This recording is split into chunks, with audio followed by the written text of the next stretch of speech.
Hello friends, हम लोगों ने देखा था पिछली वीडियो में कि राजनीति को दो भागों में बांटा था फ्रेडरिक पोलक ने।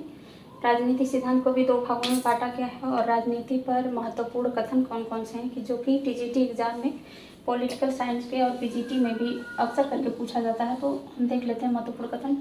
पहला कथन है गार्नर के अनुसार राजनीति विज्ञान का उदय और अंत राज्य में होता है। गार्नर के अनुसार राजनीति विज्ञान का उदय और अंत राज्य में होता है। गीटल के अनुसार राजनीति विज्ञान के अंतर्गत अतीत, वर्तमान एवं भविष्य के साथ साथ राज्य के संगठन व राज्य के मूल तत्वों का अध्ययन करते हैं। गीटल के अनुसार राजनीति विज्ञान के अंतर्गत अतीत, वर्तमान एवं भविष्य के साथ साथ राज्यों के संगठन और राज्यों के मूल तत्वों का अध्ययन करते हैं। पोलक क्या कहते हैं? राजनीति शास्त्र उसी प्रकार से विज्ञान है जिस प्रकार नीति शास्त्र है। लॉर्ड ब्राइस के अनुसार राजनीति विज्ञान मौसम विज्ञान की तरह अनिश्चित विज्ञान है। मौसम बदलता रहता है, इसलिए राजनीति शास्त्र भी बदलता रहता है। तो इसे मौसम का विज्ञान किसने कहा? लॉर्ड ब्राइस ने कहा था। बिलोवी ने कहा राजनीति शास्त्र में राज्य, सरकार और कानून की व्याख्या की जाती है। राज्य, सरकार और कानून की व्याख्या की जाती है किसने? राजनीति शास्त्र में। किसने कहा? बिलोवी ने।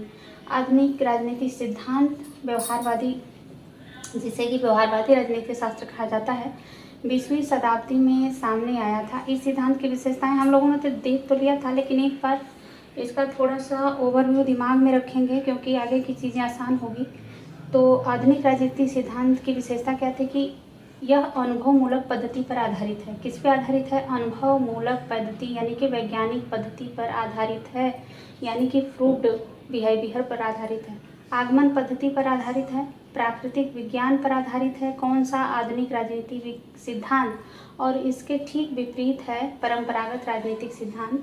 आधुनिक राजनीति विज्ञान के उदय में दो लोगों का नाम आता है। किसका आता है? ग्राहम वॉलेस का आता है और आर्थर बेंटले का आता है। ग्राहम वॉलेस जो कि इनकी बुक एक है ह्यूमन पॉलिटिक्स, जो कि अक्सर करके पूछी जाती है, इसमें इसके नेचर के बारे में बताया गया है।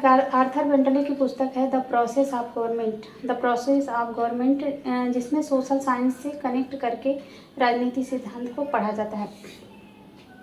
तो इसका ठीक विपरीत है कि मनुष्य जो है अनुभवमूलक पद्धति पर आधारित है, वो निगमन पद्धति पर आधारित है। कौन सा? परंपरागत राजनीति विज्ञान। और इसको याद करने के लिए, इस पूरा तो याद करने में दिक्कत होगी, हम कुछ कीवर्ड के साथ इसको याद कर लेंगे। जैसे कि उदय और अंत, यहाँ पे नर है।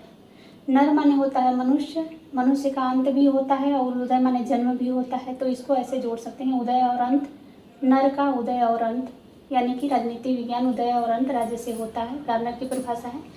गेटल को जोड़ देंगे। अतीत, वर्तमान और भविष्य के साथ राजनीति शास्त्र का कनेक्शन किसने किया? तो गेटल ने किया था। एक एक दो कीवर्ड याद करते रहेंगे तो याद हो जाएगा।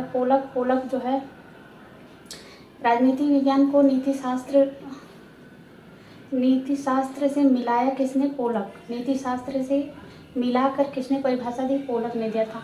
लॉर्ड ब्राइस ने मौसम का विज्ञान कहा। मौसम का विज्ञान राजनीति शास्त्र को किसने कहा? तो लॉर्ड ब्राइस ने कहा था। बिलोवी राजनीति शास्त्र में राज्य, सरकार और कानून की व्याख्या किसने की? राज्य, सरकार और कानून की वर्ड ले लेंगे। व्याख्या किसने की? तो बिलोवी। ब्राइस का संबंध मौसम से, पोलक का संबंध नीति शास्त्र से, गेटल का संबंध अतीत, वर्तमान और भविष्य से, और गार्नर का संबंध उदय और अंत से।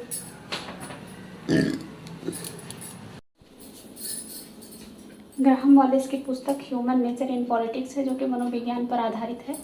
और आर्थर बेंटले की पुस्तक द प्रोसेस ऑफ गवर्नमेंट सामाजिक विज्ञान पर आधारित है। चार्ल्स मेरियम को व्यवहारवाद का बौद्धिक जनक कहा जाता है, क्योंकि 1925 में शिकागो सम्मेलन की अध्यक्षता इन्होंने की थी। चार्ल्स मेरियम की पुस्तक का नाम प्राइमरी इलेक्शन है, जो कि 1905 में आई थी। व्यवहारवाद पर आधारित प्रमुख तथ्य हैं, इसने मनुष्यों को राजनीतिक व्यवहार पर अध्ययन पर बल दिया था।